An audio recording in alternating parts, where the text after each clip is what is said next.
Price the Lord. ഈ സന്ധ്യാകാലം Oklahoma prayer ലൈനിൽ കടന്നു വന്നിരിക്കുന്ന എല്ലാ ദൈവമക്കൾക്കും പ്രത്യേകം ലീഡ് ചെയ്യുന്ന കർത്താവിന്റെ വിലയേറിയ ദാസനും കർത്താവായ യേശുക്രിസ്തുവിന്റെ നാമത്തിലുള്ള എന്റെ സ്നേഹവന്ദനത്തെ അറിയിക്കുന്നു. ഒരു പ്രാവശ്യം കൂടെ ഈ ശുശ്രൂഷയ്ക്കായി കർത്താവിനെ ബലപ്പെടുത്തിയതോർത്ത് സ്തോത്രം ചെയ്യുകയും ദൈവനാമ മഹത്വത്തിനായി ഒരു പഴയ പാട്ട് പാടുവാൻ ആഗ്രഹിക്കുന്നു. ഇതിനായി എന്നെ ക്ഷണിച്ചതായ പ്രിയ ബിജിയോടുള്ളതായ നന്ദിയും പ്രത്യേകമായി സമയം അറിയിക്കുന്നു. ദൈവത്തിന് സ്തോത്രം. ദൈവജനമേ ഉണർന്നു നിൻവെല്ലം ധരിച്ചൊരുങ്ങുക അതിശീഘ്രം. ദൈവജനമേ ഉണർന്നു നിൻവെല്ലം ധരിച്ചൊരുങ്ങുക അതിശീഘ്രം.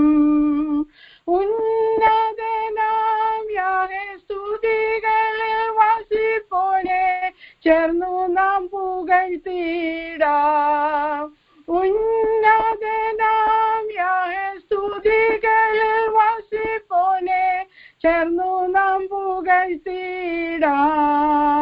ദൈവജനമേ ഉണർന്നു നിൻവെല്ലം ധരിച്ചൊരുങ്ങുക അതിശീഘ്രം. ദൈവജനമേ ഉണർന്നു നിൻവെല്ലം ധരിച്ചൊരുങ്ങുക അതിശീഘ്രം. കാലിത്തൊഴുത്തിൽ പിറന്നവൻ നമുക്കായി ഭൂതലെ സഞ്ചരിച്ചു. കാലിത്തൊഴുത്തിൽ പിറന്നവൻ നമുക്കായി ഭൂതലെ സഞ്ചരിച്ചു. കുരിശിന്മേൽ നമുക്കായി മരിച്ചവൻ ഉയർത്തതാൽ എന്നേക്കും ജയം നമുക്ക്. കുരിശിന്മേൽ നമുക്കായി മരിച്ചവൻ ഉയർത്തതാൽ എന്നേക്കും ജയം നമുക്ക്. ദൈവജനമേ ഉണർന്നു നിൻവെല്ലം ധരിച്ചൊരുങ്ങുക അതിശീഘ്രം. ദൈവജനമേ ഉണർന്നു നിൻവെല്ലം ധരിച്ചൊരുങ്ങുക അതിശീഘ്രം. വാനജീവികൾ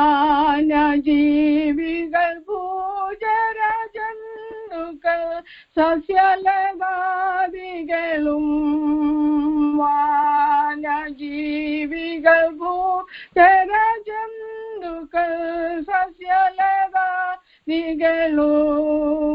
ആഴിയിൽ നടമാടും സകല ജീവികളും അവനെ സ്തുതിച്ചിടുന്നു.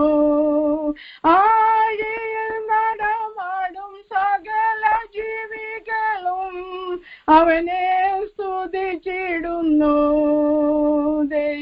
ദൈവജനമേ ഉണർന്നു നിൻവെല്ലം ധരിച്ചൊരുങ്ങുക അതിശീഘ്രം. ദൈവജനമേ ഉണർന്നു നിൻവെല്ലം ധരിച്ചൊരുങ്ങുക അതിശീഘ്രം. അവനത്രേ നമ്മെ സൃഷ്ടിച്ച ദൈവം, നാം അവൻ ജനവുമത്രേ. അവനത്രേ നമ്മെ സൃഷ്ടിച്ച ദൈവം, നാം അവൻ ജനവുമത്രേ. വിശുദ്ധിയിൽ ഭയങ്കരൻ സ്തുതികളിൽ ഉന്നതൻ നമ്മുടെ ദൈവം തന്നെ. വിശുദ്ധിയിൽ ഭയങ്കരൻ സ്തുതികളിൽ ഉന്നതൻ നമ്മുടെ ദൈവം തന്നെ. ദൈവജനമേ ഉണർന്നു നിൻവെല്ലം ധരിച്ചൊരുങ്ങുക അതിശീഘ്രം. ദൈവജനമേ ഉണർന്നു നിൻവെല്ലം ധരിച്ചൊരുങ്ങുക അതിശീഘ്രം.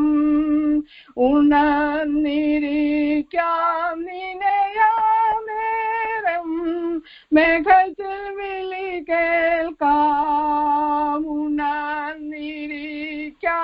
നിനയാനേരം മേഘത്തിൽ വിളി കേൾക്കാം. ഉണരാത്തവരും കൈവിടപ്പെടുമെന്നാൽ ഉണരാത്തവരും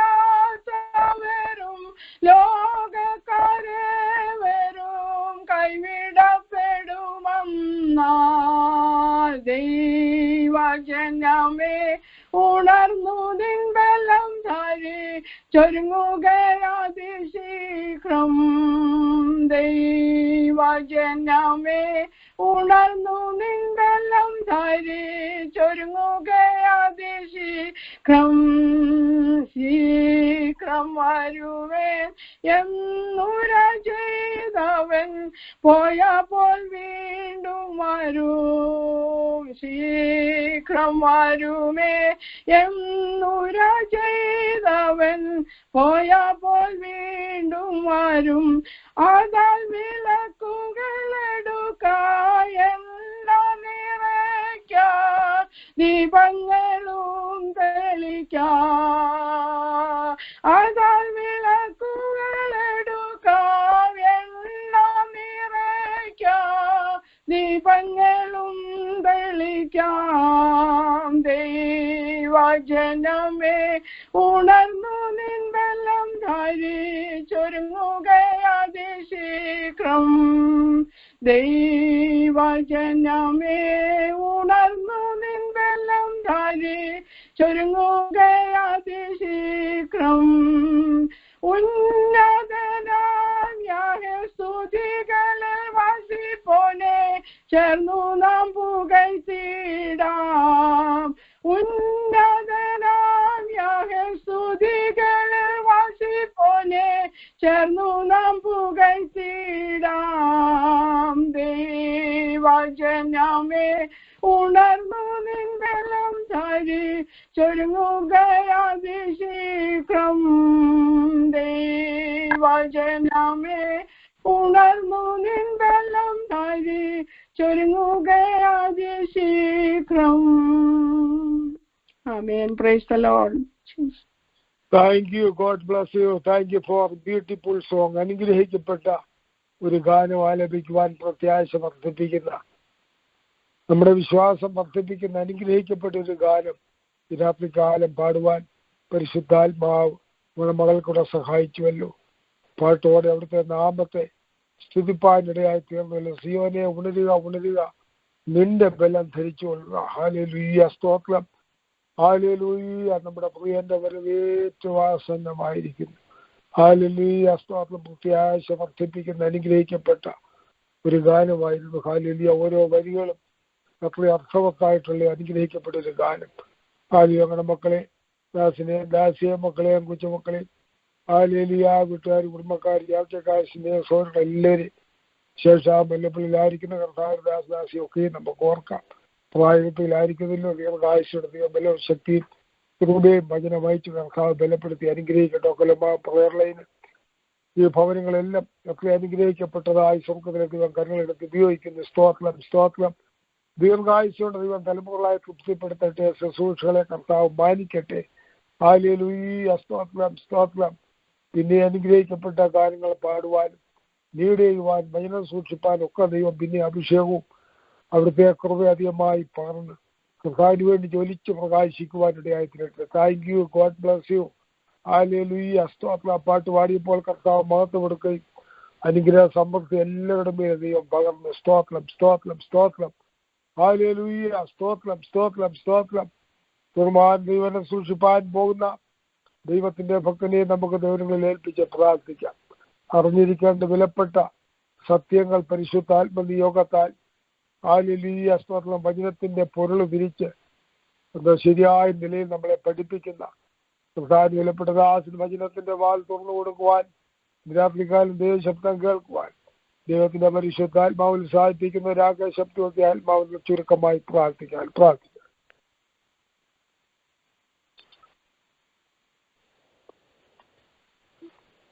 പരിശുദ്ധനായ ദൈവമേ, സ്വർഗീയ പിതാവേ, അനുഗ്രഹിക്കപ്പെട്ട നല്ല സമയത്തിനായി നന്ദിയോടെ ദൈവത്തെ സ്തുതിക്കുന്നു, സ്തോത്രം ചെയ്യുന്ന കർത്താവേ. ഒരു പ്രാവശ്യം കൂടെ എൻ്റെ അപ്പച്ചനെ ഈ മരുഭൂമിയിൽ സ്തുതിപ്പാനും മഹത്വപ്പെടുത്തുവാൻ ലഭിച്ച നല്ല അവസരത്തിനായി നന്ദിയോടെ സ്തോത്രം ചെയ്യുന്ന കർത്താവേ. പതിപോലെ അപ്പച്ച അടിയങ്ങളുടെ ആത്മീയ ഗ്രൂപ്പിൽ കടന്നു വന്നിരിക്കുന്ന എല്ലാ ദൈവമക്കളെയും കർത്താവ് അനുഗ്രഹിക്കുമാറാകണമേ എന്ന് പ്രാർത്ഥിക്കുന്നു. ഓരോരുത്തരെയും കുടുംബമായി ദൈവം അനുഗ്രഹിക്കുകയും സഹായിക്കുകയും ചെയ്യുമാറാകണമേ. കർത്താവേ, രാത്രികാലം ലീഡിയുന്നായ ദേവദാസനെ പശ്ചാത്തലങ്ങളിലേക്ക് സമർപ്പിക്കുന്ന കുടുംബമായി അനുഗ്രഹിക്കണമേ, സഹായിക്കണമേ. പാട്ടുപാടിയതായ പ്രിയാന്റിക്കായി സ്തോത്രം ചെയ്ത് പ്രാർത്ഥിക്കുന്നു. ബലപ്പെടുത്തണമേ, ശക്തീകരിക്കണമേ. കർത്താവിന് വേണ്ടി അധികമായി പ്രയോജനപ്പെടുവാൻ സഹായിക്കണമേ എന്ന് പ്രാർത്ഥിക്കുന്നു. ആത്മീയ ഗ്രൂപ്പിന് നേതൃത്വം കൊടുക്കുന്ന വിജയാന്റിയെ കുടുംബമായി അനുഗ്രഹിക്കണമേ. അങ്കിളിനായി, കുഞ്ഞുങ്ങൾക്കായി, അമ്മച്ചിക്കായി സ്തോത്രം ചെയ്ത് പ്രാർത്ഥിക്കുന്നു. സഹായിക്കാൻ അനുഗ്രഹിക്കുകയും ചെയ്യുമാറാകണമേ. കർത്താവേ, തിരുവചനത്തിന്റെ മുൻപാകെ ഞങ്ങളെ തന്നെ താഴ്ത്തുന്നു, സമർപ്പിക്കുന്നു. നിന്റെ വചനത്തിൽ കൂടെ, ദാസനിൽ കൂടെ നീ ഞങ്ങളോട് ഇടപെടുകയും സംസാരിക്കുകയും ചെയ്യുമാറാകണമെന്ന് പ്രാർത്ഥിക്കുന്നു. വിലപ്പെട്ട ദാസനെ അനുഗ്രഹിക്കണമേ, ശക്തീകരിക്കണം, ബലപ്പെടുത്തണമേ. അവിടുന്ന് കർത്താവ് എല്ലാ സകലകളും നന്മയ്ക്കായി കൂടി വ്യാപരിക്കണം. മഹത്വമാനം എല്ലാം പിതാവ് തന്നെ എടുത്തട്ടെ. യേശു ക്രിസ്തുവിന്റെ ധന്യമുള്ള നാമത്തിൽ അടിയൻ താഴ്മയെ അയച്ചു തപ്പച്ച പിതാവേ, ഏതേതോ നീ കേട്ടു ഉത്തരം മരണം നല്ല കർത്താവേ. ആമേൻ. സ്തോത്രം. ആമേൻ. Thank you. God bless you. ഹല്ലേലൂയ. സ്തോത്രം, സ്തോത്രം, സ്തോത്രം. ഈ പ്രയർ ലൈനിൽ കടന്നു വരികയും പ്രാർത്ഥിക്കുകയും പാട്ടുപാടുകയും ശുശ്രൂഷയും ഒക്കെ ചെയ്യുന്നത്, സാക്ഷ്യങ്ങളെ പ്രസ്താവിക്കുന്നതൊക്കെ അന്ന് പുസ്തകം തുറക്കും. ദൈവമക്കളെ, ഇതിനെല്ലാം നമുക്ക് പ്രതിഫലം നൽകും. പരിശുദ്ധാത്മാവ് വ്യക്തമായിട്ട് ഈ സമയത്ത് ഓർമ്മിപ്പിക്കുകയാവും. ഹല്ലേലൂയ. കർത്താവിന്റെ നാമത്തിൽ ആർത്തിയോടെ കടന്നു വരികയും ഹല്ലേലൂയ സംബന്ധിക്കുകയും പ്രാർത്ഥിക്കുകയും പാടുകയും ശുശ്രൂഷയൊക്കെ ചെയ്യുന്നത് അന്ന് പുസ്തകം തുറക്കും. ആ പുസ്തകത്തിൽ ഇതെല്ലാം കാണുമെന്നുള്ള കാര്യം നാം മറന്നു പോകരുത്. പ്രതിഫലം വീതിക്കുമ്പോൾ കണ്ണുനീരല്ല, ആർപ്പുകളുടെ ദിനമായിരിക്കും അത്. സ്തോത്രം, സ്തോത്രം, സ്തോത്രം. വചന സൂക്ഷിക്കായി കർത്താവിന് വിലപ്പെട്ട ദാസനെ ക്ഷണിക്കുകയാവുന്നു. യഹോവേ, അരുളി ചെയ്യണമേ, അറിയാൻ കേൾക്കുന്നു എന്നുള്ള പ്രാർത്ഥന നമുക്ക് വചനത്തിൽ വിറയ്ക്കുന്നവരെ എന്നാകുന്നു വചനത്തിൽ പരിശുദ്ധാത്മാവ് വിളിക്കുന്നത്. വചനത്തെങ്കിൽ ഹല്ലേലൂയ. സ്തോത്രം. വചനം സംസാരിക്കുമ്പോൾ ഓരോ വാക്കുകളും ദൈവശബ്ദമാണ്. ഹല്ലേലൂയ. വചനം സംസാരിക്കുമ്പോൾ പ്രാർത്ഥനയോടെ വളരെ പ്രാർത്ഥന നമുക്കായിരിക്കാം. ഒക്കലോമ സിറ്റിയിൽ നിന്ന് കർത്താവിന് വിലപ്പെട്ട ദാസൻ ഡോക്ടർ ജോൺ വർഗീസ് ഹല്ലേലൂയ ആദരവോടും സ്നേഹത്തോടും കൂടെ ഒക്കലോമ പ്രേയറിലേക്ക് ക്ഷണിക്കും. നമുക്ക് പ്രാർത്ഥനയായിരിക്കാം. Thank you pastor. ദൈവസ്ഥാനത്തിലായിരിക്കുന്ന ഏവരെയും ഓർത്തുകൊണ്ട് കർത്താവിനെ സ്തുതിക്കുന്നു. വേഗം വരുവാൻ പോകുന്ന കർത്താവായ യേശു ക്രിസ്തുവിന്റെ ധന്യമേറിയ നാമത്തിൽ എന്റെ സ്നേഹവന്ദനത്തെ അറിയിക്കുന്നു. എസ്കറ്റോളജി, യുഗാന്ത്യ സംഭവങ്ങൾ, അന്ത്യകാല സംഭവങ്ങളോടുള്ള ബന്ധത്തിൽ, യുഗാന്ത ശാസ്ത്രത്തോടുള്ള ബന്ധത്തിലാണല്ലോ നാം ചില മാസങ്ങളായി അവിടെയും ഇവിടെയുമായി ദൈവവചനത്തിൽ നിന്ന് ചിന്തിച്ചു കൊണ്ടിരിക്കുന്നത്. അതിനോടനുബന്ധിച്ച് ഒരു വേദഭാഗം വായിച്ച് ഒരു പ്രത്യേക ചിന്ത എന്ന് സന്ധ്യയെങ്കിൽ ചിന്തിക്കുവാനായിട്ടാണ് ക്രിസ്തുവേശുവിൽ ഞാൻ ആഗ്രഹിക്കുന്നത്. നമ്മുടെ കർത്താവായ യേശു ക്രിസ്തുവിന്റെ ദൈവഭരണം എന്നുള്ള ആ വിഷയത്തെ പറ്റി അല്പമായി ഒരു എത്തിനോട്ടം എന്ന് സന്ധ്യയെങ്കിൽ ചെയ്യുവാൻ കർത്താവ് നമ്മെ സഹായിക്കട്ടെ. ഇതിലേക്ക് ചില വേദഭാഗങ്ങൾ വായിച്ച് സഹായിക്കണം. ദാനിയേൽ പ്രവചനം 7-ാം അധ്യായം 13 മുതൽ 14 വരെയും 27-ാം വാക്യവും വായിക്കണം. അതുപോലെ തന്നെ ലൂക്കോസിന്റെ സുവിശേഷം 1-ാം അധ്യായം 28 മുതൽ 35 വരെയുള്ള വേദഭാഗങ്ങളും വായിച്ച് സഹായിക്കണം.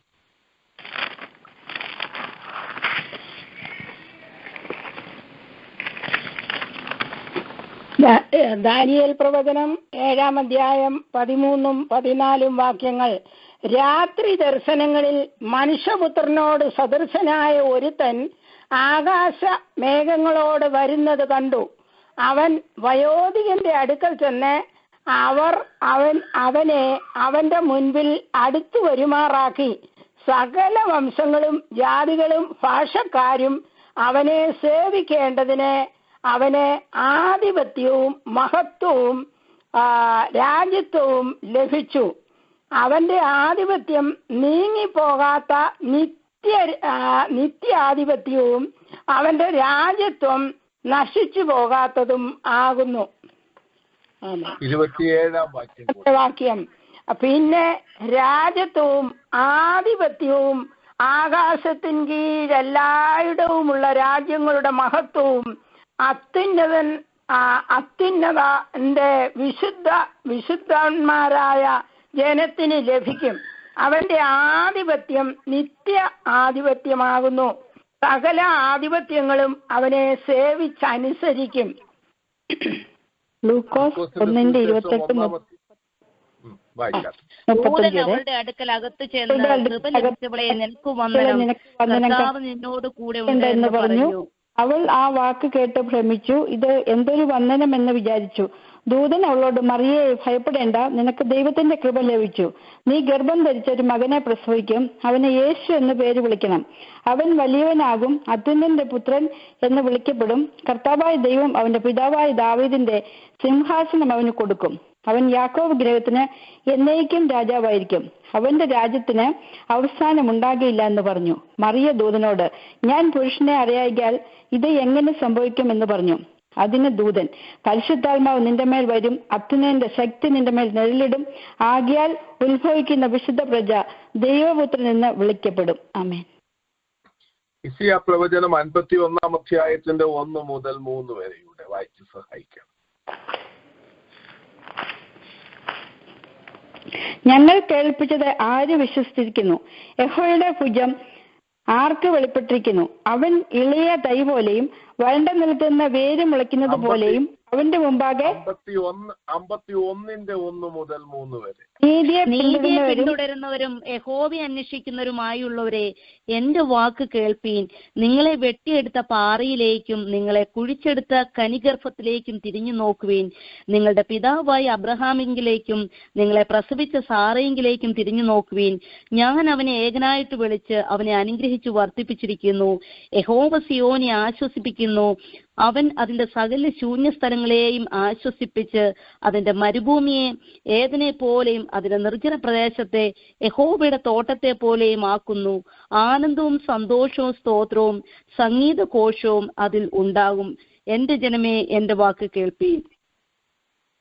നമുക്ക് പ്രാർത്ഥിക്കാം. കരുണയുള്ള കർത്താവേ, അവിടുത്തെ ജീവന്റെ വചനമാണല്ലോ ഏഴകൾ വായിച്ചത്. ഈ ജീവന്റെ വചനം സ്വർഗത്തിൽ എന്നേക്കും സ്ഥിരമാണല്ലോ. ഈ വചനം ഞങ്ങൾ ധ്യാനിക്കുന്നതായ സന്ദർഭത്തിൽ അവിടുത്തെ ആത്മാവ് ഞങ്ങളിൽ വ്യാപരിക്കുകയും അവിടുത്തെ ജനത്തിന് ആവശ്യമായ ദൂത നൽകുകയും ചെയ്യണമേ എന്ന് പ്രാർത്ഥിക്കുന്നു. തിരുനാമം മഹിമപ്പെടത്തക്കവണ്ണം വചന കേൾവിയിൽ വലിയ സമൃദ്ധി അയക്കുമാറാകണമേ.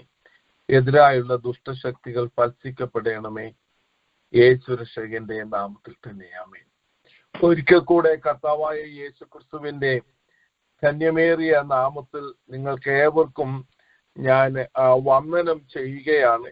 നാം വായിച്ചതായ ചിന്തിക്കുവാൻ പോകുന്ന ഈ വേദഭാഗം ഒരു 4-5 മണിക്കൂറുകൾ ചിന്തിച്ചാലും തീരാത്ത തക്കവണ്ണമുള്ള അനേക തിരുവചന മൂല്യങ്ങളാണ് പഴയ നിയമത്തിലും പുതിയ നിയമത്തിലും സഹസ്രാബ്ദ വാഴ്ചയെപ്പറ്റി, നമ്മുടെ കർത്താവ് ഈ ഭൂമിയെ ഭരിക്കുവാൻ പോകുന്നതിനെ പറ്റി ദൈവത്തിന്റെ പരിശുദ്ധാത്മാവെ പ്രവാചക ശ്രേഷ്ഠന്മാരിൽ കൂടെ അപ്പോസ്തലന്മാരിൽ കൂടെ നമുക്ക് നൽകിയിരിക്കുന്നത്.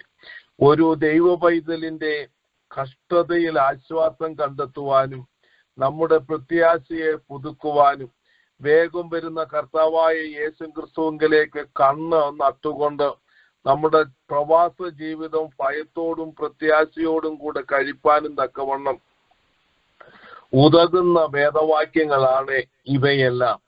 ഇന്ന് നാം ലോകത്തിലേക്ക് നോക്കുമ്പോൾ 2 വിധ ഭരണങ്ങൾ കാണുവാനായിട്ട് സാധിക്കും. ഡെമോക്രസി, ജനാധിപത്യ ഭരണം നമുക്ക് കാണുവാനായിട്ട് സാധിക്കുന്നു. ഇന്ത്യയിൽ ജനാധിപത്യ ഭരണമാണ്, അമേരിക്കയിൽ ജനാധിപത്യ ഭരണമാണ്. ലോകത്തിലെ മിക്ക രാജ്യങ്ങളും ജനങ്ങളാൽ തിരഞ്ഞെടുക്കപ്പെട്ട ജനത്തിന്റെ പ്രതിനിധികൾ ലീഡേഴ്സായി നിന്നുകൊണ്ട് ജനങ്ങൾക്ക് വേണ്ടി ഭരണം നടത്തുന്നതാണ് ജനാധിപത്യ ഭരണം എന്ന് പറയുന്നത്. അത് ഇന്ന് മിക്ക ഇടങ്ങളിലും കാണുവാനായിട്ട് സാധിക്കുന്നു. കമ്മ്യൂണിസം ഉണ്ട് എങ്കിൽ തന്നെയും എല്ലാ കമ്മ്യൂണിസവും ജനാധിപത്യമാണ് എന്ന് പറയുവാൻ ഒക്കത്തില്ല. വോട്ടെടുപ്പൊക്കെ ഉണ്ടെങ്കിൽ തന്നെയും അല്പമായിട്ടുള്ള ഓട്ടോക്രസി അവിടെ കാണുവാനായിട്ട് സാധിക്കുന്നു.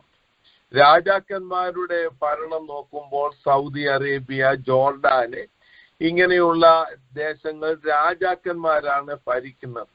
ഇങ്ങനെ രാജാക്കന്മാർ ഭരിച്ച പണ്ടത്തെ കാലങ്ങളെ ഓട്ടോക്രസി എന്നാണ് പറയുന്നത്. ഒരു രാജാവിന്റെ കീഴിൽ പ്രജകൾ, ജനങ്ങൾ രാജാവിന്റെ ഇഷ്ടപ്രകാരം ഭരണം നടത്തി രാജാവിനെ അടിമപ്പെട്ട് രാജാവിന്റെ സേവകന്മാരായി ജീവിക്കുന്നതാണ് ഓട്ടോക്രസി എന്ന് പറയുന്നത്. ഒരു രാജാവ് കീഴിലുള്ളതായ ഭരണത്തെയാണ് അവിടെ കാണുവാൻ സാധിക്കുന്നത്.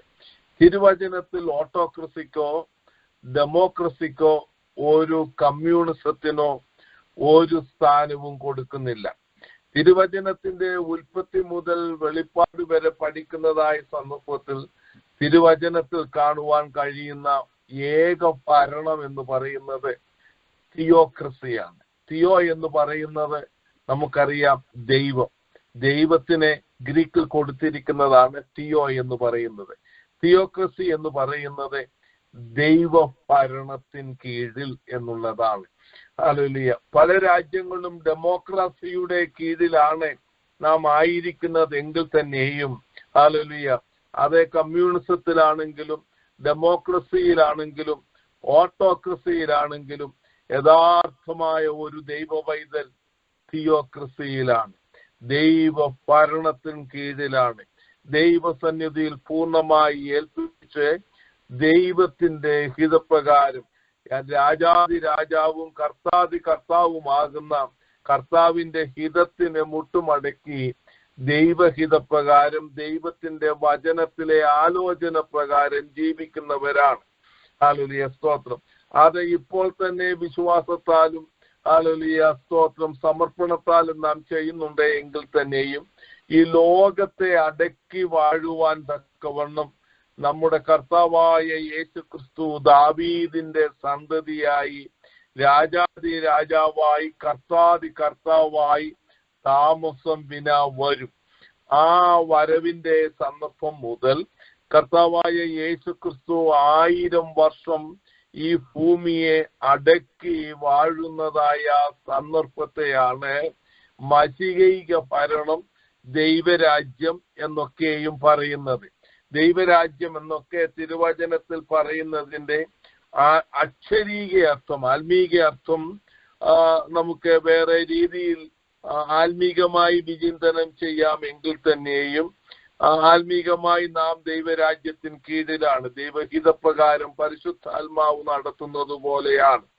എന്നാൽ ഹല്ലേലൂയ, നമ്മുടെ മശിഹാ തമ്പുരാനായ രക്ഷകനായ കർത്താവ് ഈ ഭൂമിയെ ഭരിക്കുന്നതായ സന്ദർഭത്തിൽ ഹല്ലേലൂയ സ്തോത്രം ഈ ഭൂമി മുഴുവനും ദൈവ ഭരണത്തിന് കീഴിലായിരിക്കും. വേറൊരു ഡെമോക്രസിയോ ഓട്ടോക്രസിയോ കമ്മ്യൂണിസമോ അന്ന് ലോകത്തിൽ ഉണ്ടായിരിക്കുകയില്ല. ഹല്ലേലൂയ സ്തോത്രം. നമ്മുടെ കർത്താവായ യേശു ക്രിസ്തുവിന്റെ മശിഹൈക ഭരണത്തെ പറ്റിയും മശിഹാ തമ്പുരാനായ ക്രിസ്തുവിനെ പറ്റിയും ഉയർത്തി കാണിക്കുന്ന ഏവൻഗേലിയോൻ സുവിശേഷമാണ് മത്തായിയുടെ സുവിശേഷം. മത്തായിയുടെ സുവിശേഷം 1-ാം അധ്യായത്തിന്റെ 1-ാം വാക്യത്തിൽ ദാവീദിന്റെ സന്തതിയായി അബ്രഹാമിന്റെ സന്തതിയായ കർത്താവായ യേശു ക്രിസ്തുവിന്റെ വംശാവലി എന്ന് പറഞ്ഞാണ് കാണുന്നത്.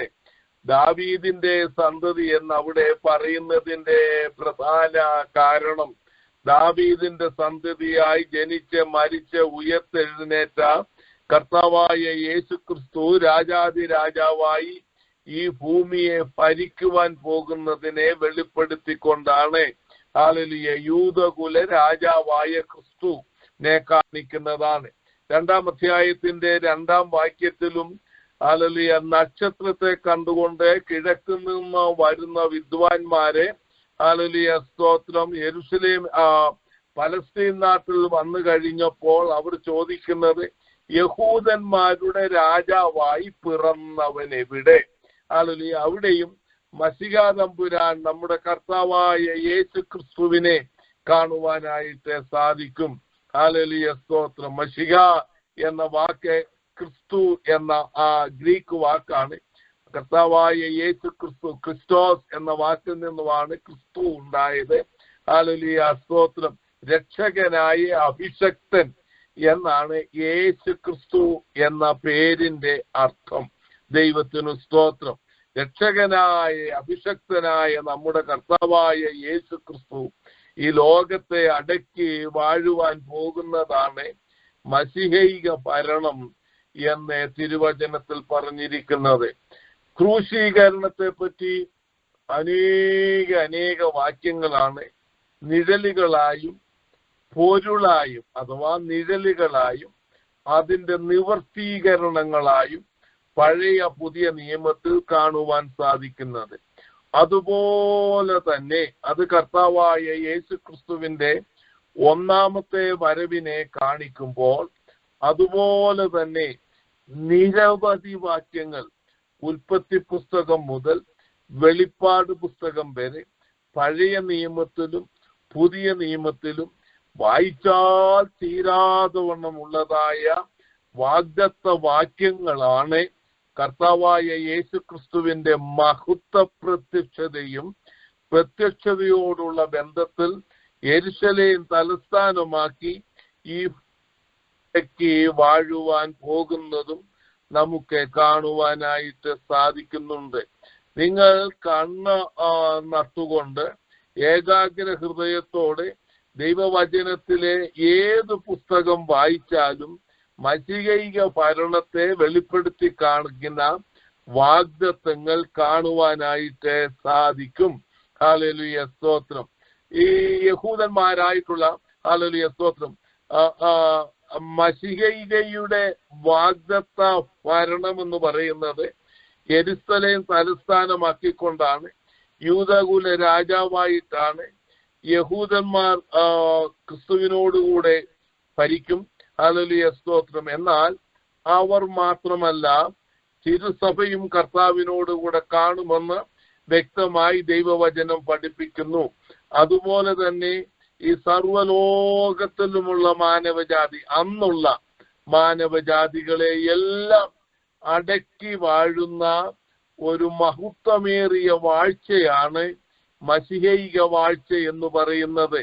അതിന്റെ ചില വാക്യങ്ങൾ മാത്രമാണ് നാം വായിച്ചത്. യിശയ്യാ പ്രവചനം 51 അധ്യായത്തിന്റെ 1 മുതൽ 3 വരെയുള്ള വാക്യങ്ങളിൽ നമ്മുടെ കർത്താവായ യേശു ക്രിസ്തു ഈ ഭൂമിയെ അടക്കി വാഴുന്നതായ സന്ദർഭത്തിൽ യെരുശലേമെല്ലാം ഹല്ലേലൂയ പലസ്തീൻ നാട് മുഴുവനും ഏദൻ തോട്ടം പോലെ, ദൈവത്തിന്റെ തോട്ടം പോലെ അതിമനോഹരമായിരിക്കുമെന്ന് പറഞ്ഞിരിക്കുന്നത് കാണുവാനായിട്ട് സാധിക്കും.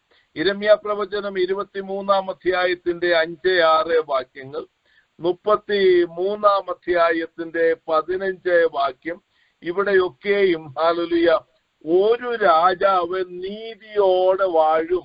ഹല്ലേലൂയ, മശിഹൈക ഭരണത്തിന് കൊടുത്തിരിക്കുന്ന മറ്റൊരു പേരാണ് നീതിയോടുകൂടെയുള്ള ഭരണം. ഒരു രാജാവ് നീതിയോടുകൂടെ വാഴും. ഹല്ലേലൂയ, സ്തോത്രം. ഈ റെഫറൻസിൽ നിന്ന് നമുക്ക് മനസ്സിലാകുവാൻ കഴിയുന്നത്, അതിനു മുമ്പ് നമ്മുടെ കർത്താവായ യേശു ക്രിസ്തു ഭരിക്കുന്നതിന് മുമ്പ് വരെയുള്ള രാജാക്കന്മാരിൽ ഹല്ലേലൂയ അല്പാൽപമായ നീതി നല്ല രാജാക്കന്മാരിൽ കാണുവാൻ സാധിക്കുമെങ്കിലും പൂർണ്ണ നീതി ഒരു മനുഷ്യരിലും ഇല്ലായിരുന്നു. അവർ അതൊക്കെയും പൊക്കി പറയുമെങ്കിൽ തന്നെയും നാം ഉള്ളുകൊണ്ട് യഥാർത്ഥമായി നോക്കുന്നതായ സന്ദർഭത്തിൽ അനീതിയും അക്രമവും കൊള്ളയും കൊള്ളിവെപ്പും ഒക്കെയാണ് ഈ ലോകത്തിന്റെ ഭരണങ്ങളിൽ പണ്ടുമുതലേ ഇപ്പോഴും കാണുന്നത് എന്ന് നമുക്ക് കാണുവാനായിട്ട് സാധിക്കുന്നുണ്ട്. നമ്മുടെ കർത്താവായ യേശു ക്രിസ്തു ഈ ലോകത്തിൽ ഭരിക്കുന്നതിന് മുമ്പ് എന്തുകൊണ്ടാണ് കർത്താവായ യേശു ക്രിസ്തു ഒന്നാമതായി ഈ ഭൂമിയിൽ വന്നപ്പോൾ അവിടുത്തെ ഒന്നാമത്തെ വരവിങ്കൽ ഈ ഭൂമിയിൽ വാഴുവാൻ കർത്താവ് ആഗ്രഹിച്ചു. ഹല്ലേലൂയ, സ്തോത്രം. കർത്താവ് പറയുന്നുണ്ട്, യെരുശലേമേ യെരുശലേമേ, കോഴി തന്റെ കുഞ്ഞുങ്ങളെ ചിറകിൻ കീഴിൽ ചേർക്കും പോലെ നിങ്ങളെ ചേർക്കുവാൻ എനിക്ക് മനസ്സായിരുന്നു, നിങ്ങൾക്കോ മനസ്സായില്ല. നിങ്ങൾ നിങ്ങളുടെ സന്ദർശനകാലം അറിയായിക കൊണ്ട് നിങ്ങളുടെ ദേശവും നിങ്ങളും ശൂന്യമായി പോകും. ഹല്ലേലൂയ എന്നൊക്കെയും പറയുന്നത് നമ്മുടെ കർത്താവായ യേശുക്രിസ്തുവിന്റെ കഷ്ടാനുഭവ ആഴ്ചകളിലെ പഠിപ്പിക്കലിനോടുള്ള ബന്ധത്തിൽ, ടീച്ചിങ്ങിനോടുള്ള ബന്ധത്തിൽ actually the very first day when Jesus Christ came to Jerusalem on a donkey, ഹോശന്ന സൺഡേയിലെ കർത്താവായ യേശുക്രിസ്തു കഴുതപ്പുറത്ത് കടന്നു വന്ന് ആ ദിവസം തന്നെ കർത്താവ് യെരൂശലേമിനെ നോക്കി കരഞ്ഞുകൊണ്ട് പറയുന്നതാണ് ഞാനിപ്പോൾ പറഞ്ഞത്. ഹല്ലേലൂയ, സ്തോത്രം. എന്തുകൊണ്ടാണ് യെരൂശലേമിനെ ഭരിക്കുവാൻ തക്കവണ്ണം കർത്താവിന് അവിടുത്തെ ഒന്നാമത്തെ വരവിങ്കൽ കഴിയാതെ പോയത്?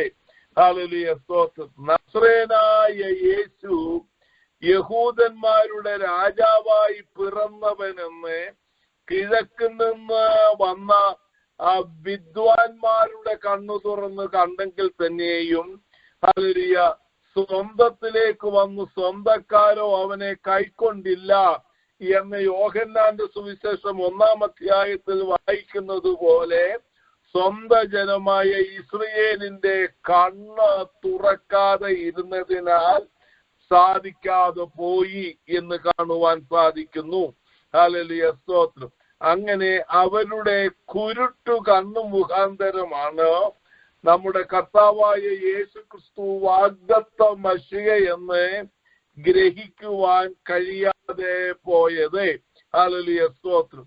പിന്നീട് ഹല്ലേലൂയ, സ്തോത്രം, വേറെ ഒരു കാര്യം, ഹല്ലേലൂയ, സ്തോത്രം, യഹൂദന്മാരുടേതായിട്ടുള്ള ചില ഫോൾസ് കോൺസെപ്ഷനാണ്, തെറ്റായ ചിന്താഗതിയാണ്. ഇന്നും ആ ചിന്താഗതിയിലാണ് അവർ ആയിരിക്കുന്നത്. ഒന്ന്, അവരുടെ വിചാരം അവരുടെ മശിഹ തമ്പുരാൻ പുറമേ ഉള്ളതിനാണ് അവർ കൂടുതൽ സ്ഥാനം കൊടുത്തിരുന്നത്. ഹല്ലേലൂയ, സകല ശത്രുക്കളെയും ജാതികളെയും സംഹരിച്ചു കളയണം, അവരുടെ രാജാവായി ഒരു പ്രതാപത്തിൽ മശിഹ തമ്പുരാൻ വാഴണം. ഇങ്ങനെയൊക്കെയുള്ള ചിന്തയാണ് അവരുടെ മനസ്സിലുണ്ടായിരുന്നത്. അതിനെ ആധാരമായി തിരുവചന തെളിവുകൾ ഒന്നുമില്ലെങ്കിൽ തന്നെയും അവരുടെ സ്വയാശ്രയത്തിൽ അങ്ങനെ അവർ ചെയ്തു പോയി. ഹല്ലേലൂയ, സ്തോത്രം. നമ്മുടെ കർത്താവായ യേശുക്രിസ്തുവിനെ ഉള്ളുകൊണ്ട് അന്നും ഇന്നും കാണുവാൻ കഴിയാത്ത ഒരു കൂട്ടം ജനമാണ് സ്വയാശ്രയക്കാർ എന്ന് തിരുവചനത്തിൽ പഠിപ്പിക്കുന്നു. ഹല്ലേലൂയ, സ്വയാശ്രയക്കാരുടെ ഗതിയെ പറ്റി തിരുവചനത്തിൽ പലയിടങ്ങളിൽ നമുക്ക് കാണുവാനായിട്ട് സാധിക്കുന്നുണ്ട്. വാസ്തവത്തിൽ വിഗ്രഹ സേവയുടെ ആരംഭം സ്വയാശ്രയത്തിലാണ്, അഥവാ മനുഷ്യന്റേതായിട്ടുള്ള സ്വയചിന്തയിൽ നിന്നും അവർക്ക് പറ്റിയിട്ടുള്ളതായ വിഗ്രഹങ്ങളെ അവർ തന്നെ കൊത്തിയുണ്ടാക്കി അതിന്മേൽ ഉണ്ടാക്കിയിട്ടുള്ളതായ കെട്ടുകഥകൾ മാത്രമാണ് വിഗ്രഹ സേവയുടെ പിമ്പിൽ നമുക്ക് അല്ലാതെ ആധാരമായിട്ട് ഒന്നും തന്നെ കാണുവാനില്ല. സ്വയാശ്രയം എന്ന് പറയുന്നത് സാത്താന്റെ തന്ത്രമാണ്. ഹല്ലേലൂയ, സ്തോത്രം. ബാബേല്യരെ പറ്റി ഹബക്കൂക്ക് പ്രവാചകൻ ഹബക്കൂക്ക് പ്രവചനത്തിന്റെ 1-ാം അധ്യായത്തിന്റെ 11-ാം വാക്യത്തിൽ പറയുന്നുണ്ട്, സ്വയശക്തിയിലല്ലോ അവർ ആശ്രയിക്കുന്നത്. സ്വയശക്തി അവരുടെ ദൈവമാണ് എന്നൊക്കെ പറയുന്നുണ്ട്. ഹല്ലേലൂയ, സ്തോത്രം. അതുപോലെ തന്നെ സദൃശവാക്യങ്ങൾ 28-ാം അധ്യായത്തിന്റെ 26-ാം വാക്യത്തിൽ ഒരു സ്വയാശ്രയക്കാരനെ ഒരു ഫൂളായി, ഒരു മൂഢനായിട്ടാണ് തിരുവചനത്തിൽ കാണുന്നത്. ഇത് സ്വയാശ്രയക്കാരുടെ ഗതിയാകുന്നു എന്ന് 49-ാം സങ്കീർത്തനത്തിന്റെ 12 മുതൽ 15 വരെയുള്ള വേദവാക്യങ്ങളിൽ നമുക്ക് കാണുവാനായിട്ട് സാധിക്കും. 15-ാം വാക്യം അവസാനിപ്പിക്കുന്നത് അവരെ പാതാളത്തിന്റെ ആടുകളായി ഏൽപ്പിച്ചിരിക്കുന്നു എന്നാണ്. ഹല്ലേലൂയ, സ്തോത്രം. കർത്താവിനെ കാണുവാൻ കഴിയാതെ വണ്ണം യഹൂദന്റെ കണ്ണടയുവാനുള്ള കാരണം അവരുടെ സ്വയാശ്രയമാണ്. ഇന്നും ഞാനിത് പറയുവാനുള്ള കാരണം, അനേക വാക്യങ്ങൾ പറയുവാനുണ്ട്. അല്ലെങ്കിൽ നമ്മുടെയൊക്കെ ആത്മീക ജീവിതത്തിൽ ഇന്നത്തെ ഇസ്രയേലിനെ പറ്റിയിരിക്കുന്ന ചില അബദ്ധങ്ങളെ പറ്റിയാണ് ഞാൻ പറയുവാനായിട്ട് ആഗ്രഹിക്കുന്നത്. മശീഹൈക ഭരണത്തോടുള്ള ബന്ധത്തിൽ നാം അതിന്റെ പ്രിയാമ്പിളായി, അതിന്റെ പ്രിഫൈസായി, അതിന്റെ മുഖവരയായി അറിഞ്ഞിരിക്കേണ്ട കാര്യങ്ങളാണ് ഞാൻ ഇവിടെ ഓർപ്പിക്കുന്നത്. ഇവിടെ ഇസ്രയേലെ ചില കാലങ്ങളിൽ ദാവീദൊക്കെ ദൈവത്തിൽ പൂർണ്ണമായി ആശ്രയിച്ചു. ഞാൻ എന്റെ കണ്ണ് പർവ്വതങ്ങളിലേക്ക് ഉയർത്തുന്നു, എനിക്ക് സഹായം എവിടെ നിന്ന് വരും? ദൈവത്തിൽ പൂർണ്ണമായി ആശ്രയിച്ച അനേക ഭക്ത ശിരോമണികൾ, രാജാക്കന്മാർ വാഗ്ദത്ത ദേശത്തെ ഉണ്ടായിരുന്നു, ഭരിച്ചിരുന്നു. അവരുടെ കാലമൊക്കെയും അനുഗ്രഹങ്ങളുമായിരുന്നു. എന്നാൽ ഭൂരിപക്ഷം ജനവും സ്വയാശ്രയക്കാരായിരുന്നു. അവരുടെ സ്വയശക്തി, അവരുടെ സ്വയനീതി, ഞങ്ങൾ ധർമ്മം കൊടുക്കുന്നു, ഞങ്ങൾ വലിയവ ചെയ്യുന്നു, ഞങ്ങൾ ഇന്നതൊക്കെ ചെയ്യുന്നു, ഇങ്ങനെ സ്വയനീതി, സ്വയശക്തി, എനിക്ക് ഇത്ര കോടി രൂപ ബാങ്കിലുണ്ടോ, എന്റെ കുഞ്ഞുങ്ങൾ പഠിക്കുവാൻ മിടുക്കരാണോ, ഞങ്ങളുടെ രാജ്യത്തിന് വലിയ കെട്ടുറപ്പുണ്ടോ, ഇങ്ങനെ സ്വയശക്തി, അതൊക്കെ ഇന്നും അവർക്കുണ്ട്. ഹല്ലേലൂയ, സ്തോത്രം. അവർ പറയുന്നത്, ഞങ്ങൾ ലോകം മുഴുവനും ഞങ്ങൾക്കെതിരെ കടന്നു വന്നാലും ഞങ്ങളുടെ വെപ്പൺസ് കൊണ്ട് 18 മണിക്കൂർ അവരോട് യുദ്ധം ചെയ്യുവാൻ ഞങ്ങൾക്ക് ശക്തിയുണ്ടെന്ന് അവർ പരസ്യമായി ഇപ്പോഴും പറയുന്നുണ്ട്. സകല അറബ് രാജ്യങ്ങളും കൂടെ വന്നാലും 18 hours എല്ലാവരോടും യുദ്ധം ചെയ്യുവാൻ ഞങ്ങൾക്ക് ശക്തിയുണ്ട്. ഈ 18 hours കൊണ്ട് ഇവരെ ഞങ്ങൾ ചാമ്പലാക്കുമെന്നാണ് അവർ പറയുന്നത്. എന്താണ്?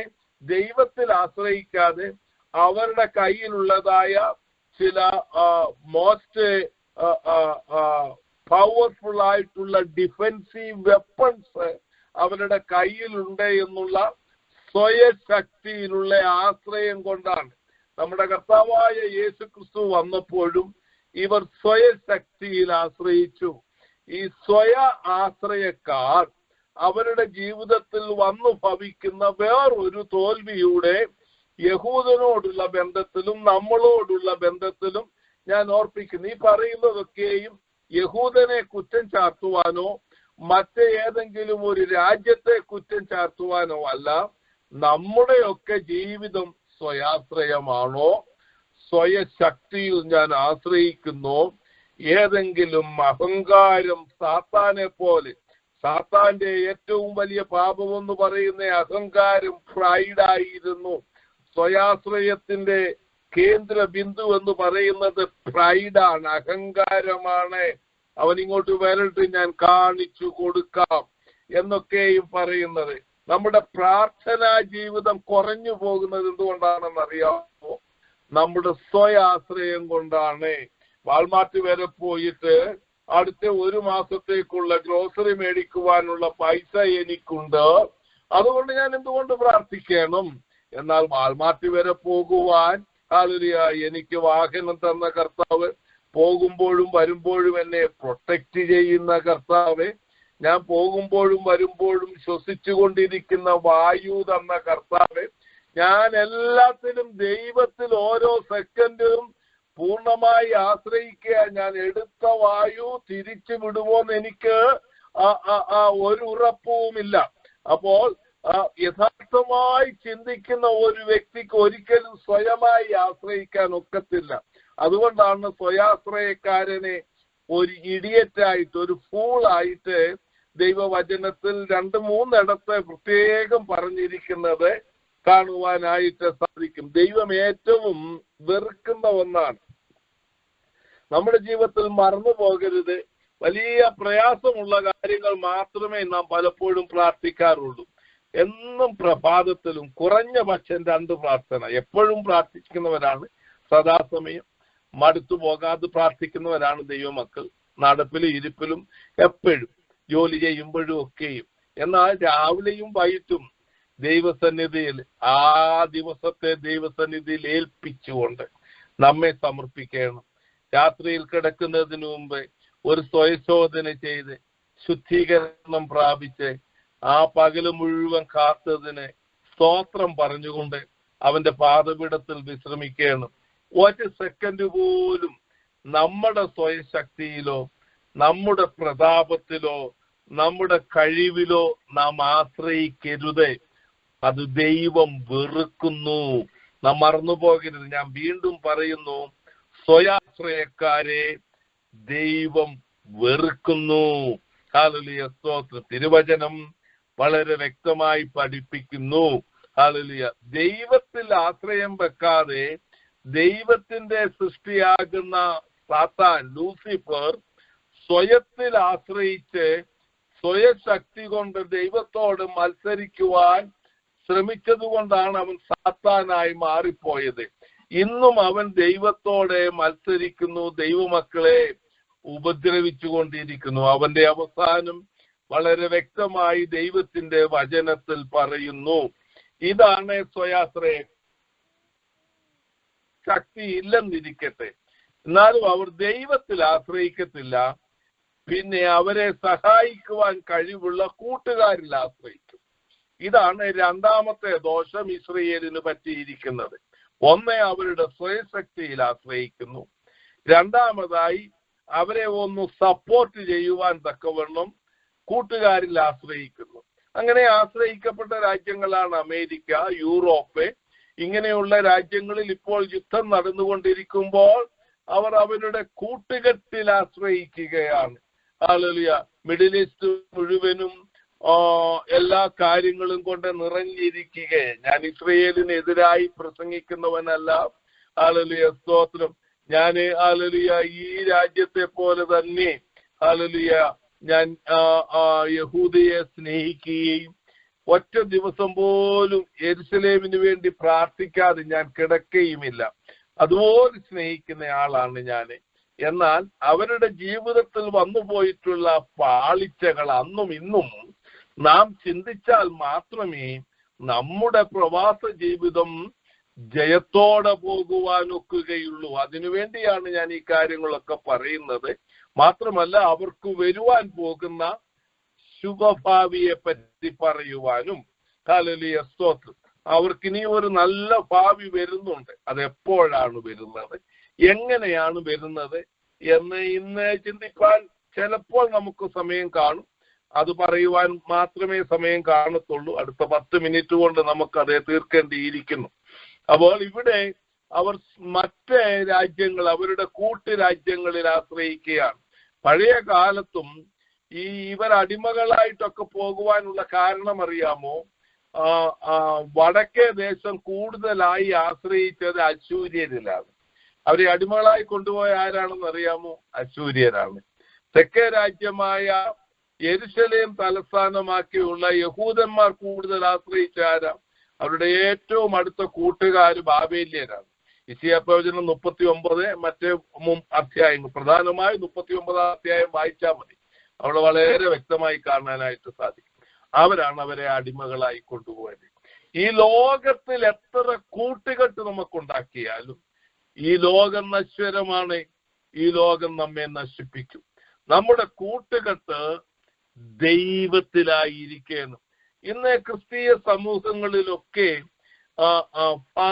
ഭാഗമായി പിരിഞ്ഞ് ഓരോ സെക്റ്റുകൾ ഉണ്ടാക്കി ഈ കൂട്ടുകെട്ടൊക്കെ ഉണ്ടല്ലോ. ഇത് നാശത്തിലേക്ക് ഇരിക്കുന്ന വിശാല വഴികളാണ്. ഇതിന്റെയൊക്കെ അന്ത്യം കഠിന നാശമാണ്. ദൈവമക്കളുടെ രക്ഷയോ ലോകത്തിന്റെ രക്ഷയോ ദൈവത്തിന്റെ വരവോ കർത്താവിന്റെ വചനമോ ഇതൊന്നും കണക്കാക്കാതെ ഇരുണ്ട കണ്ണുകൊണ്ട് ഓടിക്കൊണ്ടിരിക്കുകയാണ്. നാം ഇതൊക്കെ മനസ്സിലാക്കി ഇവയിൽ നിന്നൊക്കെ ഒഴിഞ്ഞ് ദൈവഭക്തരായി കർത്താവിനോട് പറ്റിച്ചേർന്ന് ജീവിക്കണം. ഞാൻ ഇത്രയും പറഞ്ഞത് നാം സ്വയാശ്രയക്കാരാകരുതേ എന്നുള്ളതാണ്. ദൈവത്തിൽ ആശ്രയം യേശുവിൽ എന്നതിനാൽ ഭാഗ്യവാൻ ഞാൻ, ഭാഗ്യവാൻ ഞാൻ. 37-ാം സങ്കീർത്തനം നമുക്ക് കാണാതറിയാം. Trust in the lord with all your heart and he will fulfill your desire. Hallelujah. ദൈവത്തിൽ പൂർണ്ണമായി ഹൃദയംഗമായി ആശ്രയിപ്പീൻ. ഹല്ലേലൂയ. അവൻ നിന്റെ ഹൃദയത്തിലെ ആഗ്രഹങ്ങളെ നിനക്ക് തരും. ദൈവത്തിൽ ആശ്രയം വെക്കണം. ചെറുതിനും വെക്കണം, വലുതിനും വെക്കണം. ഹല്ലേലൂയ. സ്തോത്രം. മറന്നു പോകരുതേ. ഞാൻ മുമ്പേ ഓർപ്പിച്ചതുപോലെ മൂന്നാമതായി അവർക്ക് പറ്റിയത് അവരുടെ ചിന്താഗതി പുറമേ ഉള്ള ഒരു രാജാവിനെ ആയിരുന്നു. അപ്പോൾ ഒരു പാവപ്പെട്ട മുക്കവന്മാര് മാത്രം പാർക്കുന്നതായ ജാതികളുടെ മണ്ഡലമായ ഗലീലയിലെ നസ്രത്തിൽ നിന്ന് ഒരു രക്ഷകൻ വരുമെന്ന് അവർക്ക് വിശ്വസിക്കുവാൻ ഒരിക്കലും ഒക്കത്തില്ല.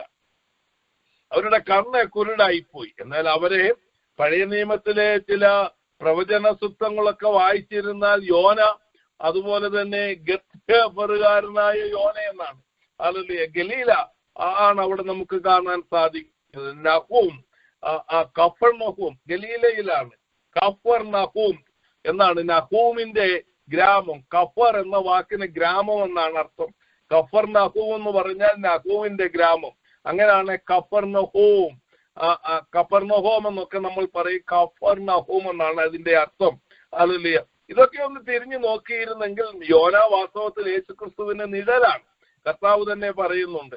അപ്പോൾ നസ്രത്തിൽ നിന്ന് നന്മ വരും, ഗലീലയിൽ നിന്ന് നന്മ വരുമെന്ന് അവർക്ക് മനസ്സിലാക്കാനുള്ളതേ ഉള്ളൂ. പ്രവചനത്തിൽ തന്നെ പറയുന്നുണ്ട്, നാസുറേൻ എന്നൊക്കെ പറയുന്നുണ്ട്. മത്തായിയുടെ സുവിശേഷം 1-ാം അധ്യായത്തിന്റെ 22-ാം വാക്യത്തിൽ വളരെ വ്യക്തമായി നമുക്ക് ആ പ്രവചന നിവൃത്തിയൊക്കെ കാണുവാനായിട്ട് സാധിക്കുന്നുണ്ട്. അപ്പോൾ അതാണ് അവർ ചിന്തിച്ചത്. അവരുടെ വിചാരം കർത്താവായ യേശുക്രിസ്തു യെരുശലേമിലേക്ക് കടന്നു വരുന്നതായ സന്ദർഭത്തിൽ നേരെ പോയി ഹേരോദാവിനെയും പീലാത്തോസിനെയും ഒക്കെ വെട്ടി വീഴ്ത്തി അവരെയെല്ലാം തന്റെ വായിൽ നിന്ന് വരുന്നതായ ശക്തി കൊണ്ട് അവരെയെല്ലാം എരിച്ചു കളഞ്ഞ് യെരുശലേമിലേക്ക് വന്ന് രാജാവായി വാഴുമെന്നുള്ള ചിന്തയായിരുന്നു. എന്നാൽ കർത്താവ് അങ്ങനല്ല ചെയ്ത്. കർത്താവ് അങ്ങോട്ട് പോയില്ല. കർത്താവ് നേരെ യെരുശലേമിലേക്ക് ചെന്നിട്ട് ആലയത്തെ ശുദ്ധീകരിക്കുകയായിരുന്നു. അപ്പോഴാണ് അവർ ചോദിച്ചത്, ഈ അധികാരം നിനക്കാര് തന്നു എന്നൊക്കെ ചോദിച്ച്. അവരുടെ ചിന്ത ശുദ്ധീകരണമല്ല. ഒരു ശുദ്ധീകരണത്തെ പറ്റിയോ നാം വിശുദ്ധിയോടെ ജീവിച്ചില്ലെങ്കിൽ സ്വർഗരാജ്യത്തിൽ പോകത്തില്ല എന്ന് പറയുന്നതോ ഒരു വെറുപ്പുള്ള പ്രസംഗങ്ങളും ക്ലാസ്സുകളുമായി മാറിയിരിക്കുകയാണ്. സാന്റിഫിക്കേഷൻ, ശുദ്ധീകരണമൊന്നും ശരിക്ക് പഠിപ്പിക്കുന്ന പോലുമില്ല. അങ്ങനെ ഒരു കാലത്തിലേക്ക് വന്നിരിക്കുകയാണ്. നീ വലിയവനാകും, നിന്റെ പിള്ളേര് വലിയവരാകും, ഇങ്ങനെയൊക്കെയുള്ളതായ കാര്യങ്ങളാണ്. നമ്മുടെ കണ്ണുകളെ കുരുട്ടാക്കുന്ന സാത്താന്റെ പ്രവൃത്തിയിൽ നിന്നും മാറണം. എപ്പോഴാണ് ഇവരുടെ കണ്ണ് ഒന്ന് തുറക്കുന്നത്? അതുകൊണ്ട് ദൈവം എന്ത് ചെയ്തു? ഇവർക്കുള്ള സകല നന്മയും എടുത്തു കളയാൻ പോകുകയാണ്. ഇവരുടെ നന്മയൊക്കെ ഒരു കാലത്ത് എടുത്തു കളഞ്ഞു. ദൈവം അവരെ യഥാസ്ഥാനപ്പെടുത്തി പോകുന്ന ഒരു സമയമായിപ്പോഴേ. എന്നാൽ ഇനിയും യേശുക്രിസ്തുവിന്റെ കാലത്തെ യഹൂദനെ എവിടെല്ലാം ധനമുണ്ടോ അവരുടെ ലാസ്റ്റ് പെനി പോലും യേശുക്രിസ്തുവിന്റെ കയ്യിലാകും. യെരുശലേം മുഴുവനും, പലസ്തീൻ നാട് മുഴുവനും, മിഡിൽ ഈസ്റ്റ് മുഴുവനും യേശുക്രിസ്തുവിന്റെ കയ്യിലാകും. അവർക്ക് എന്തെങ്കിലും ഡിഫൻസീവ് വെപ്പൺസ് ഉണ്ടെങ്കിൽ അത് മുഴുവനും യേശുക്രിസ്തുവിന്റെ കയ്യിലാകും. സെഖരിയാ പ്രവചനം 5-ാം അധ്യായത്തിൽ പറയുന്നത് ഈ ലോകത്തിലെ സകല ധനങ്ങളും അത് ബാബേലിലേക്ക്, സിനാർ ദേശത്തേക്ക് കൊണ്ടുപോകുമെന്നാണ് 5-ാം അധ്യായത്തിൽ പറയുന്നത്. അപ്പോൾ ഇതെല്ലാം കൊണ്ടുപോവുകയാണ്.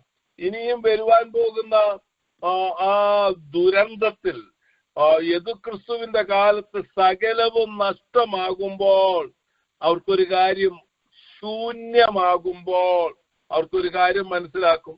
ഞങ്ങളുടെ സ്വയശക്തി കൊണ്ട്, ഞങ്ങളുടെ പ്രതാപം കൊണ്ട്, ഞങ്ങളുടെ കഴിവ് കൊണ്ട് ഞങ്ങൾ സമ്പാദിച്ചതൊക്കെ നഷ്ടമായിപ്പോയി.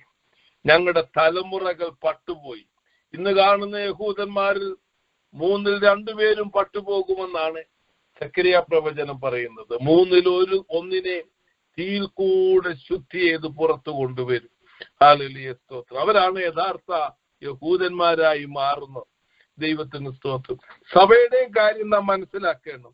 ഹല്ലേലൂയ. കറയും ചുളുക്കവുമില്ലാതെ കർത്താവിന് വേണ്ടി കാത്തിരുന്ന് ഭക്തിയോടുകൂടെ പോകുന്നതാണ് സഭ എന്ന് പറയുന്നത്.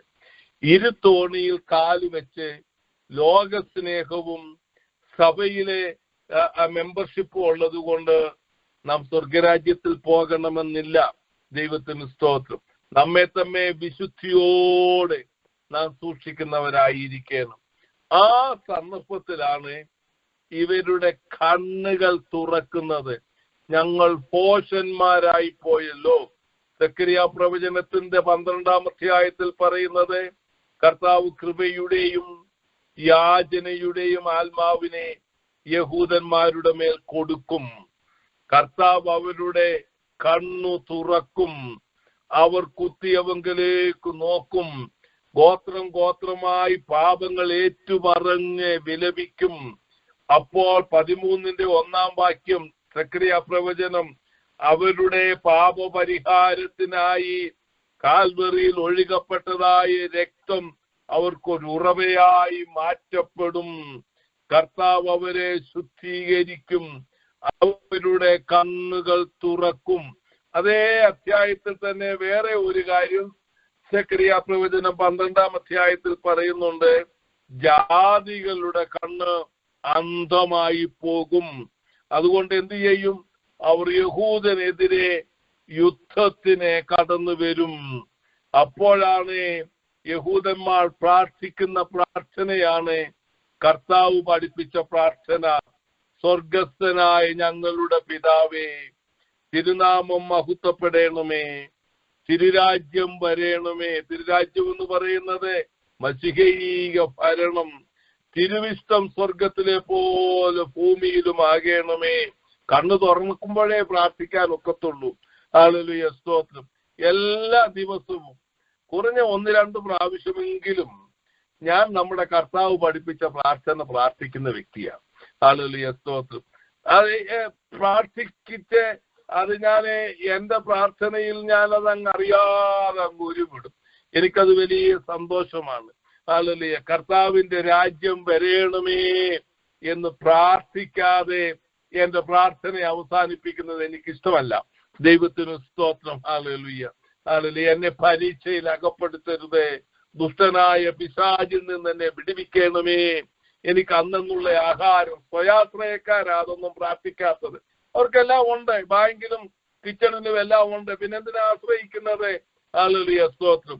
നമ്മുടെ ജീവനും ഭക്തിക്കും ആവശ്യമായ എല്ലാ നന്മയും പകർന്നു തരുന്ന കർത്താവിൽ പൂർണ്ണ ആശ്രയം വെക്കണം. അപ്പോഴാണ് അവരുടെ സ്വയാശ്രയം മാറി ദൈവാശ്രയത്തിൽ കടന്നു വരുന്നത്. ആ സന്ദർഭത്തിൽ കർത്താവ് ഇറങ്ങി വരികയും ഹല്ലേലൂയ, സ്തോത്രം, മശിഹീക ഭരണം ആരംഭിക്കുകയും ചെയ്യുന്നത് കാണുവാൻ സാധിക്കുന്നു. ഹല്ലേലൂയ, സ്തോത്രം. ഇങ്ങനെയാണ് മശിഹീക ഭരണത്തിന്റെ ആരംഭത്തിന്റെ തുടക്കം. അതിന്റെ പ്രിയാമ്പിളാണ് പറഞ്ഞത്. പ്രിയാമ്പിള് തന്നെ ഇനി ഒത്തിരി പറയാനുണ്ട്. 14-ാം സക്കറിയ പ്രവചനം 14-ാം അധ്യായമൊക്കെ അതിന്റെ ആരംഭമായി പറയേണ്ടതാണ്. അത് മറ്റ് ചില സന്ദർഭങ്ങളിൽ പറയാം. ഇത്രത്തോളം ദൈവവചനം കേൾക്കുവാൻ നിങ്ങളുടെ കാതുകൾ കൂർപ്പിച്ചു തന്ന നിങ്ങൾക്ക് ഏവർക്കും എന്റെ പ്രത്യേകമായി നന്ദി പറഞ്ഞുകൊണ്ടും തിരുനാമത്തിൽ നിങ്ങളെ അനുഗ്രഹിച്ചുകൊണ്ടും ഇന്ന് സന്ധ്യയിങ്കലെ ഈ വചന ധ്യാനത്തിൽ നിന്നും വിരമിക്കുന്നു. Good night. God bless you. Thank you. God bless you. ഇന്ന് രാത്രികാല ഐശ്വര്യമായി സ്വർഗ്ഗത്തിലെ ദൈവം നമ്മളെ വചനത്തിലൂടെ അനുഗ്രഹിച്ചല്ലോ. വചനത്തിന്റെ വാതിൽ കർത്താവിന് വിലപ്പെട്ട ഭക്തന്റെ ദൈവം തുറന്നു കൊടുത്തുവല്ലോ. അനേക വേദഭാഗങ്ങൾ വായിച്ചുവെങ്കിലും ചുരുങ്ങിയ സമയങ്ങൾ കൊണ്ട് ഒന്ന് തൊട്ട് പോയത് മാത്രമാകുന്നുവെങ്കിലും വിലേറിയ മർമ്മങ്ങൾ ഇന്ന് രാത്രികാലം വചനത്തിന്റെ പൊരുളുകൾ തിരിച്ച് നമുക്ക് മനസ്സിലാകത്തക്ക നിലയിൽ നമ്മുടെ ഹൃദയത്തിൽ ദാനിയേൽ വചനം കേട്ടതായിട്ടുള്ള ദൈവത്തിന്റെ അരുളപ്പാട് കേട്ട് സംഗ്രഹിച്ചതുപോലെ നമുക്ക് ഇന്ന് രാത്രികാലം നമ്മളെ കേൾപ്പിച്ച വചനം അത് ഹൃദയത്തിൽ സംഗ്രഹിച്ചുകൊണ്ട് കർത്താവിന് വേണ്ടി ശോഭിപ്പാൻ ഇടയായി തീരട്ടെ. ദാനിയേൽ കാണുന്ന ദർശനം പുരാതനായവനെ കുറിച്ച് നമ്മുടെ കർത്താവായ യേശു ക്രിസ്തുവിനെ കുറിച്ചുള്ള ദർശനം എല്ലാ സിംഹാസനങ്ങളും തകർക്കുന്നു. കല്ലും രാജാതി രാജാവ് ആ യേശു ക്രിസ്തുവിനെയാണ് ഇവിടെ നമുക്കിന്ന് കാണാൻ സാധിക്കുന്നത്. ഈ വാക്യങ്ങളൊക്കെ നാം നോക്കുമ്പോൾ വിവരിക്കുന്നത് പിതാവാം ദൈവം ലോകഭരണം യേശു ക്രിസ്തുവിനെ ഏൽപ്പിക്കുന്നു. ഹല്ലേലൂയ. അതോടെ മാത്രമാണ് ശാശ്വത സമാധാനം സംജാതമാകുന്നത്. ഹല്ലേലൂയ. സകല വംശങ്ങളും ജാതികളും ഭാഷക്കാരും ദൈവത്തെ സേവിക്കേണ്ടതിന് യേശു ക്രിസ്തുവിനെ ആധിപത്യവും മഹത്വവും രാജ്യത്വവും ലഭിച്ചു. ഹല്ലേലൂയ. സ്തോത്രം. എത്ര ഉറപ്പിച്ചുള്ള വിലപ്പെട്ട വാഗ്ദത്തങ്ങളാകുന്ന സ്തോത്രം. യേശു ക്രിസ്തുവിന്റെ ആധിപത്യം നീങ്ങിപ്പോകാത്ത നിത്യാധിപത്യമാകുന്നു. യേശു ക്രിസ്തുവിന്റെ രാജ്യത്വം നശിച്ചു പോകാത്തതും ആകുന്നു. കാര്യത്തിന്റെ സമാപ്തി. ഹല്ലേലൂയ. ദാനിയേൽ കണ്ടപ്പോഴും കേട്ടതെല്ലാ കാര്യങ്ങളും ദാനിയേലിന്റെ ഹൃദയത്തിൽ സംഗ്രഹിച്ചു വെച്ചതുപോലെ ഇന്ന് രാത്രികാലം നമ്മളെ കേൾപ്പിച്ച ദൈവ ശബ്ദം, ദൈവവചനം, ദൈവത്തിന്റെ ശബ്ദത്തിന്റെ മുമ്പിൽ ആ കേൾപ്പിച്ചതായിട്ട് ആലോചന ഹൃദയത്തിൽ സംഗ്രഹിച്ചു വെക്കണം. ദൈവത്തിന്റെ സ്തോത്രം. രാജ്യത്വവും ആധിപത്യവും ആകാശത്തിന് കീഴെല്ലാടുമുള്ള രാജ്യങ്ങളുടെ മഹത്വവും അത്യുന്നതന്റെ വിശുദ്ധന്മാരായ ജനത്തിന് ലഭിക്കും. ദൈവമക്കളെ, നമ്മുടെ പദവി നാം മറന്നു കളയരുത്. ഹല്ലേലൂയ. സ്തോത്രം. മഹാരാജാവ് നമുക്ക് പിന്നെ നൽകുന്ന പദവികൾ, ഇപ്പം നൽകിയിരിക്കുന്ന പദവിയും ഇനി ലഭിക്കാൻ പോകുന്ന പദവിയും നമ്മളെ ആരാക്കി തീർത്തിരിക്കുന്നെന്നാ പറഞ്ഞിരിക്കുന്ന രാജകീയ പുരോഹിതവർഗം, വിശുദ്ധ വംശം, സ്വന്തം ജനം. ഹല്ലേലൂയ. ഓ സ്തോത്രം. ദൈവത്തിന്റെ സ്തോത്രം. ദൈവകൃപ ലഭിച്ച മറിയ. ഹല്ലേലൂയ. ലൂക്കോസിലൊക്കെ ഒരുപാട് വിഷയങ്ങൾ സംസാരിക്കാനായിട്ടുണ്ട്. ചുരുങ്ങിയ സമയങ്ങൾ കൊണ്ട് തൊട്ടൊന്ന് പോയതേ ഉള്ളൂ. ദൈവമക്കളെ, സ്തോത്രം. 2-3 മണിക്കൂറിലെടുത്ത് സംസാരിക്കേണ്ട വിഷയങ്ങൾ ഇന്ന് രാത്രികാലം വായിച്ച് കേൾപ്പിച്ചതായിട്ടുള്ള ഓരോ അധ്യായത്തിന്റെയും വിഷയങ്ങൾ. ദൈവകൃപ ലഭിച്ച മറിയ രക്ഷകന്റെ മാതാവാകുവാനുള്ള യോഗ്യത അവൾക്ക് ഹല്ലേലൂയ ദൈവകൃപ ലഭിച്ചത് മാത്രമാണ്. ഹല്ലേലൂയ. ഭവനങ്ങളുടെ മേലും അടിങ്ങളുടെ മേലും ഹല്ലേലൂയ സ്തോത്രം. അവിടുന്ന് അടയാളമായിരിക്കണം സംഹാരകൻ, മരണദൂതൻ, ശത്രുദുഷ്ടൻ, സാത്താൻ, ദേശാന്തര ശക്തികൾ, ദുഷ്ടശക്തികൾ കാണാതൊടാൻ ദൈവത്താൽ മറയ്ക്കപ്പെട്ട് കാത്തിടണമേ എന്ന് പ്രാർത്ഥിക്കുന്നു. പെട്ടെന്നുള്ള മരണത്തിനൊക്കെ വിടുവിക്കണമേ. ആയുസിന്റെ മധ്യേ എടുത്തു കളയരുതേ എന്ന് ഈ രാത്രികാലം ദൈവത്തോട് പ്രാർത്ഥിക്കണം. ദീർഘായുസ്സുകൊണ്ട് എല്ലാവരും തൃപ്തിപ്പെടുത്തി മാനിക്കണം. ഹല്ലേലൂയ. ഹൃദയത്തിലെ ആഗ്രഹങ്ങൾ ഇത്രത്തോളം മാനിച്ചല്ലോ. പിന്നെയും പ്രാർത്ഥിക്കുന്ന വിഷയങ്ങൾക്കൊക്കെ തിരുമേനിയുടെ ഹിതപ്രകാരം എല്ലാം ചെയ്തു കൊടുക്കണമേ എന്ന് പ്രാർത്ഥിക്കുന്നു. രാത്രികാലം അതുങ്ങളെ മുഴുവനായി ഏൽപ്പിച്ചു തരുന്നു. പ്രാർത്ഥന കേട്ടതുകൊണ്ട് സ്തോത്രം, സ്തോത്രം, സ്തോത്രം. യേശു ക്രിസ്തുവിന്റെ നാമത്തിൽ അപേക്ഷിക്കുന്നു, കേൾക്കണം. സ്വർഗ്ഗസ്ഥ പിതാവേ. പിതാവായ ദൈവത്തിന്റെ സ്നേഹം, പുനോനപുത്രനായ യേശു ക്രിസ്തുവിന്റെ കൃപ, ആശ്വസിപ്പിച്ച അടിങ്ങളെ എല്ലാവരും വലിയ പരിശുദ്ധാത്മാവിന്റെ കൂട്ടായ്മ സംസർഗവും സംബന്ധിച്ച എല്ലാ മക്കളുടെ മേലും ഭൂലോക സകല വിശുദ്ധന്മാരുടെ മേലും ഇന്ന് വന്ന മേഘം കർത്താവിന്റെ രണ്ടാമത്തെ മേഘ പ്രത്യക്ഷത്തിൽ ഉണ്ടായിരിക്കുമാറാകട്ടെ. ആമേൻ, ആമേൻ, ആമേൻ. God bless you. God bless us all.